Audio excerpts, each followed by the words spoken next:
meeting with the managers, or how does that? Unfortunately, I either don't have enough time or I don't make enough time to go see all the stores. So that would be actually a decision that I've made. But sometimes you get because you don't have an excuse, right? There's no excuse. So I have a good team of supervisors that we generally have one supervisor watch about 6 restaurants. And so we have about 7 supervisors. Supervisors do meet with the lead supervisors once a week, and I generally sit in on those meetings occasionally. So I'm very aware of what's going on and communicating with people. But yes, I meet with management, but not necessarily go see the stores. So it takes a long time to drive someplace. So how many total locations do you have between all the different brands? Yes. Brands through. But between all the brands, how many actually stores do you have? Do I personally have? Yes. 20. And all over the Those are just stores that I own. Okay. Now, Hothead has 68 stores, 13 of which I own, and the other 53 are franchise. So, but you have 20 years direct responsibility for in terms of money going in your pocket, kind of thing. Yes. Okay. And they're all and the ones that you own are in the Dayton area. Yes. Okay. And Emily does all the accounting for all of those stores. She runs 25 different check accounts and reconciliation. Yeah. She does a tremendous amount of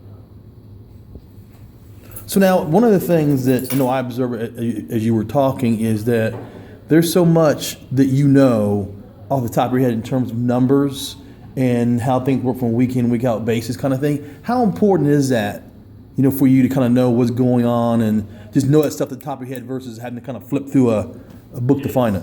It's life and death. If you don't know it, you're probably good. If you do know it, you're gonna probably succeed. It's just like anything. If you're gonna go play football, you better know that other team. You better know their weaknesses and their strengths. And you better know your own. So that's what it's all about. You have to know what's going on. I probably read, I don't know, at least an hour a day. I mean, most of it's trade magazines.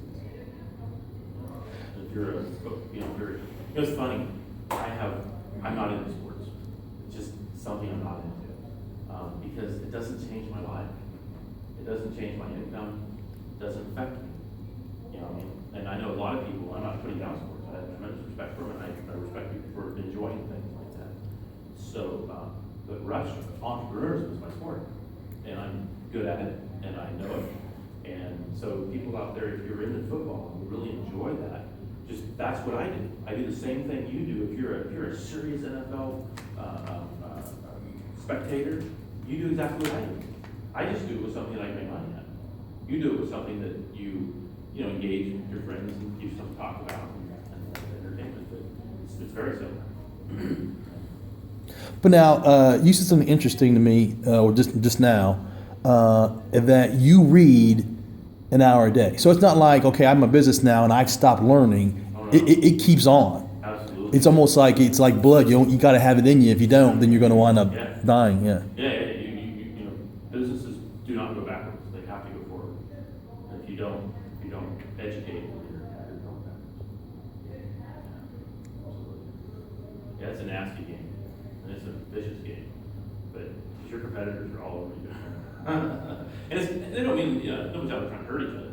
But I mean, it's just like football, man. You get up, you go play that game, and you better play good. Because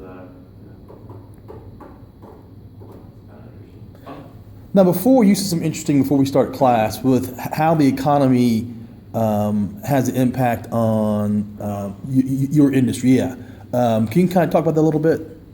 Yeah, basically, I said earlier, and I'm not saying this is an exact measurement, but I see McDonald's as a barometer, and as McDonald's sales, if you look at business, especially restaurants, really business in general, it's all about comps.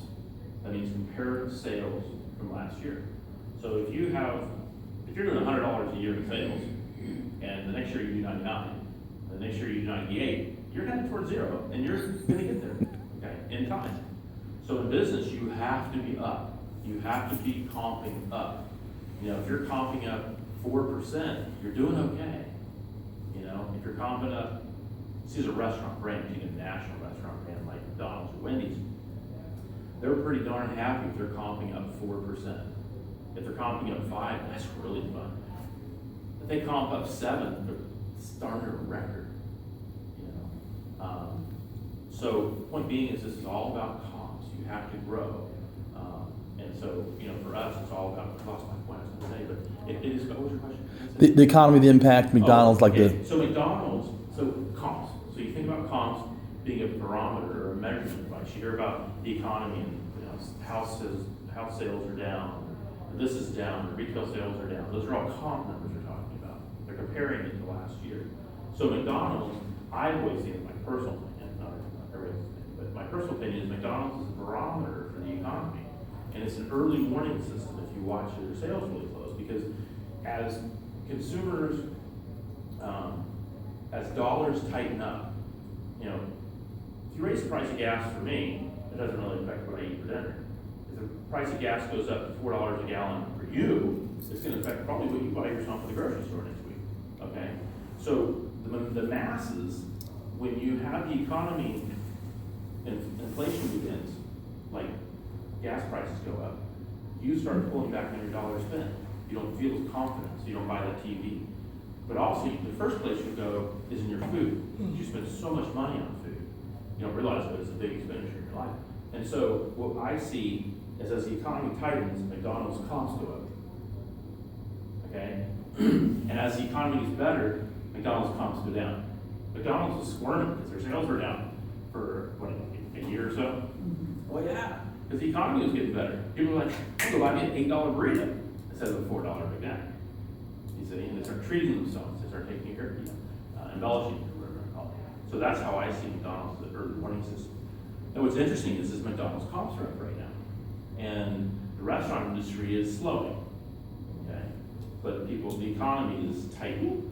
It's not going down. I'm saying it's not bad. I'm saying the economy is tightening, and McDonald's is an indication. And there's a lot of indicators like that. So like one of the things that's going on right now is the home prices are coming back around. And you can tell a lot from what's going on in the economy by how many building permits are issued on homes. So, and the economy's silly. And so the economy's never going to go like this. It's going to go like this. And there's really only, you know, to my knowledge, in the last 100 years, we've had two very significant events. One of which you lived through, which was the 2008 recession, which was one of the worst recessions the United States has ever seen. And a recession, if I remember this correctly, is defined by 3 month periods, 3 quarters of